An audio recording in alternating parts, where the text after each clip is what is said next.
안녕하세요. 마타요시 에이키 작가의 긴네무집 오디오북 청취에 앞서 여러분의 이해를 돕기 위해 작가와 작품에 대해 소개해 드리도록 하겠습니다.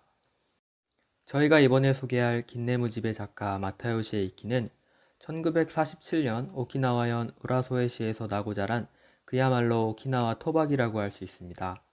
작가는 평생을 오키나와에서 살면서 오키나와에 위치한 국립대학인 류큐대학 법문학부 사학과를 졸업하고 자신이 태어난 우라소에시의 시청에서 근무하기도 했습니다. 그러던 1973년 폐결핵 진단을 받고 병원에 1년간 입원하게 되면서 소설 습작을 시작하게 되었다고 합니다. 작가는 그렇게 쓰여진 바다는 푸르고라는 작품으로 신오키나와 문학상을 통해 정식 등단한 이후로 오키나와의 현실을 그린 작품을 현재까지 꾸준히 발표해 오고 있습니다. 조지가 사살한 멧돼지로 큐슈 예술제 문학상 체우스상을, 긴네무집으로 스바루 문학상을, 돼지의 보복으로 아쿠타가와상을 수상하면서 왕성한 작품 활동과 뛰어난 작품성으로 주목받고 있는 작가입니다. 이러한 마타요시 에이키 문학의 주요한 특징은 바로 반경 2km의 세계입니다. 반경 2km의 세계란 마타요시 에이키 작가의 거주지 2km 부근을 배경으로 그려낸 문학적 세계관이라고 할 수 있습니다. 작가는 자신이 살고 있는 곳에서 동떨어진 세계를 상상력만으로 그려내는 것이 아니라 자신이 두 발을 딛고 직접 살고 있는 삶의 터전에서 벌어지고 있는 문제들을 작품의 소재로 삼고자 했습니다. 작가의 이러한 반경 2km 문학은 작가가 가지고 있는 현실 참여 의식을 잘 보여줍니다. 저희가 이번에 소개할 긴네무집이라는 작품 역시 작가가 몸소 살아낸 오키나와를 배경으로 오키나와의 현실을 그 소재로 하고 있습니다. 하지만 작가의 작품 세계는 오키나와를 배경으로 오키나와 문제를 다루고 있음에도 결코 오키나와라고 하는 영역에만 머무는 것이 아니라 아시아 전체를 아우르는 문제의식과 세계관을 보여줍니다. 그럼 지금부터 자신이 살고 있는 반경 2km를 배경으로 아시아 전체를 그려내고 있는 작가의 넓은 시야를 긴네무집이라고 하는 작품을 통해 함께 만나보도록 하겠습니다. 긴네무집의 대략적인 줄거리를 요약해봤습니다. 줄거리를 먼저 읽으시려면 여기서 잠시 영상을 멈추고 다음으로 넘어가 주세요. 먼저 긴네무집의 주요 등장인물입니다. 오키나와인 남성인 주인공 토미오와 요시코의 할아버지인 아사토, 유키치라고 하는 인물이 등장합니다. 그리고 전쟁 당시에 강제징용되어 오키나와로 끌려왔다가 전쟁이 끝난 후에 미군 엔지니어가 되어 소설의 제목이기도 한 긴네무집에 살고 있는 조선인 엔지니어가 있습니다. 요시코는 오키나와인 매춘부로 선천적으로 부족한 지능 때문에 체면을 중요시하게 여기는 아버지로부터 버려져 할아버지와 함께 지내고 있는 인물입니다. 스르는 주인공 토미오의 전처로 전쟁으로 외동아들을 잃은 트라우마에 시달리는 나에게 버려진 여자입니다. 주인공 토미오는 이런 스루에게 죄책감을 가지고 있습니다. 하루코는 현재 토미오와 동거 중인 여자로 토미오보다 15살이나 연하이며 전쟁으로 가족 모두를 잃고 토미오에게 의지하며 살아가고 있습니다.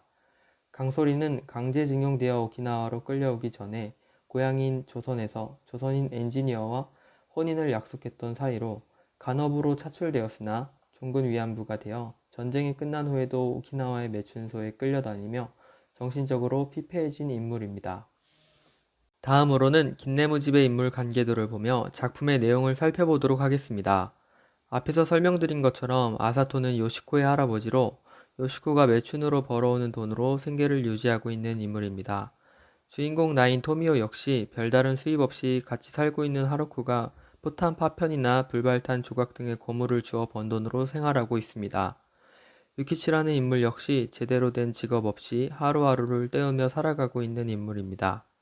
이렇게 별다른 직업을 갖지 못하고 경제적으로 무능력한 오키나와인 남성 셋이 요시코가 조선인에게 성폭행 당하는 걸 목격했다는 주장을 하며 조선인 엔지니어에게 찾아가 피해 보상을 명목으로 거액을 요구합니다.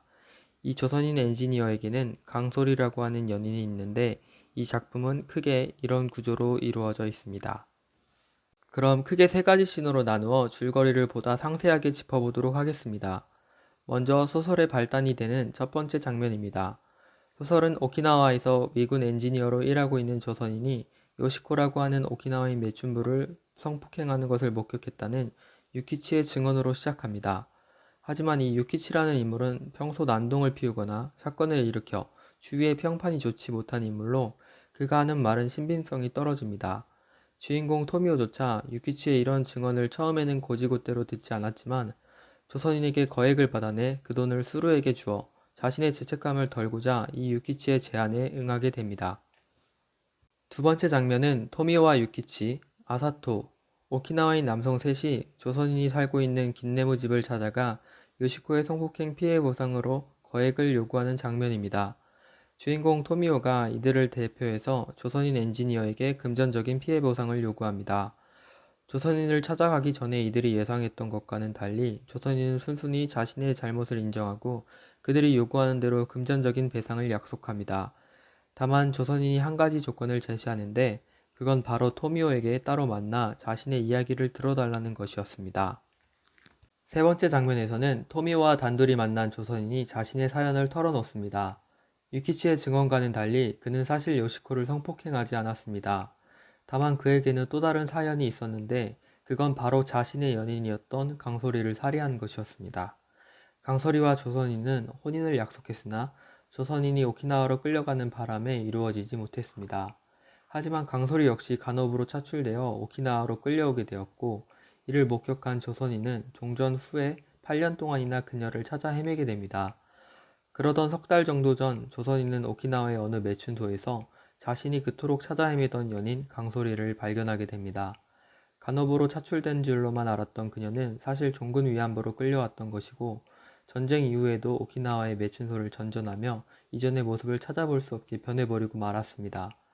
조선인은 돈을 써서 강소리를 자신의 집으로 들였으나 강소리는 그를 알아보지 못하는 건지 자꾸만 그에게서 벗어나고자 합니다.